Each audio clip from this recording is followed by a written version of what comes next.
ये बिल्कुल भी नहीं नकारा जा सकता कि पीएम मोदी के आने के बाद भारत और इजराइल के रिश्तों में बहुत ही गर्मजोशी देखने को मिली है और दोनों देश बहुत ही ज्यादा करीब आ गए हैं। आज के भारत और इजराइल के टाइज को देखा जाए तो ये इतिहास में सबसे हाई पीक पर हैं और दोनों देश इतने करीब इतिहास में आज तक कभी आए भी नहीं थे।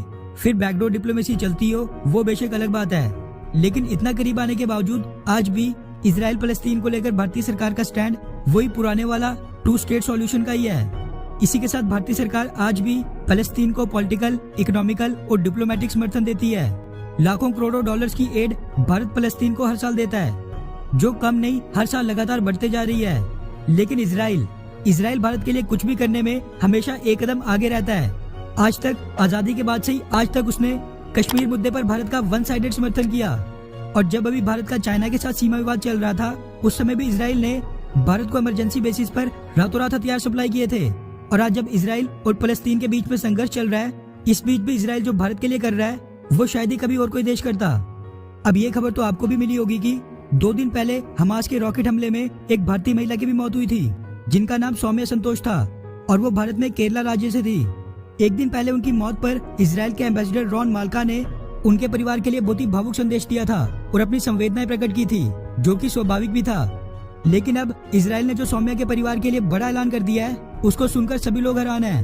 दरअसल India today, Hindustan times, ANI news agency और कई मीडिया हाउसेस के हवाले से ये मीडिया रिपोर्ट सामने निकल कर आ रही है कि इजरायली अथॉरिटीज ने ऐलान कर दिया है कि हमास रॉकेट हमले में मारे जाने वाली भारतीय महिला के परिवार का ख्याल अब से इजराइल रखेगा। इस चीज की जानकारी इजराइल की भारत में डिप्टी एनवॉय रोनी येडिडिया ने पिछले कल सामने आकर खुद ही दी और कहा कि सौम्या संतोष के परिवार की जिम्मेदारी अब से हमारी है और उनकी देखभाल इजराइल के अधिकारियों द्वारा ही की जाएगी। हालांकि एक माँ और एक पत्नी की क्षति की भरपाई कोई भी नहीं कर सकता है।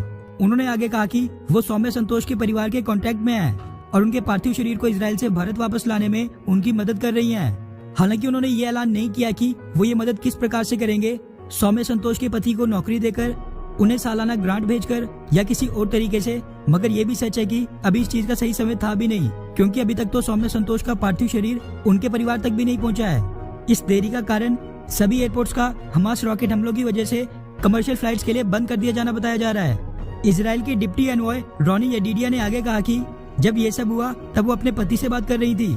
मैं कल्पना कर सकती हूँ कि ये कितना भयावह रहा होगा, जिसके लिए मैं बस सहानुभूति रख सकती हूँ। वैसे सौम्या संतोष के परिवार की जिम्मेदारी लेना, उनके खर्च उठाना, अब ये इजराइल की तरफ से बहुत ही बड़ा जेस्चर है, जो कि डिप्लोमेटिक वर्ल्ड में काफी कम देखने को मिलता है, क्योंकि इसका ऐलान किसी NGO या फिर चैरिटी ग्रुप ने नहीं किया है, बल्कि भारत में इजरायली एम्बेसी ने किया है। इवन भारतीय सरकार ने भी सौम्या संतोष के परिवार के लिए ऐसी कोई भी घोषणा नहीं की है, जबकि वो थी तो भारतीय नागरिक ही। इसीलिए इजराइल का ये जेस्चर वाकई दर्शाता है कि वो भारत के साथ अपने संबंधों को किस मुकाम तक ले जाना चाहता है। और ये सारी चीजें जो इजराइल कर रहा है वो अंतर्राष्ट्रीय लेवल पर काफी कम देखने को मिलती हैं। खैर, आप इस इजराइल फलस्तीन कॉन्फ्लिक्ट में किसका समर्थन कर रहे हैं? इजराइल, फलस्तीन या फिर न्यूट्रल हैं? नीचे कमेंट करके जरूर बताएं। अच्छा सुनो, चैनल को सब्सक्राइब करो, उसके बाद घंटी बजा देना ताकि अगली वीडियो आपसे मिस ना हो पाए। Thank you.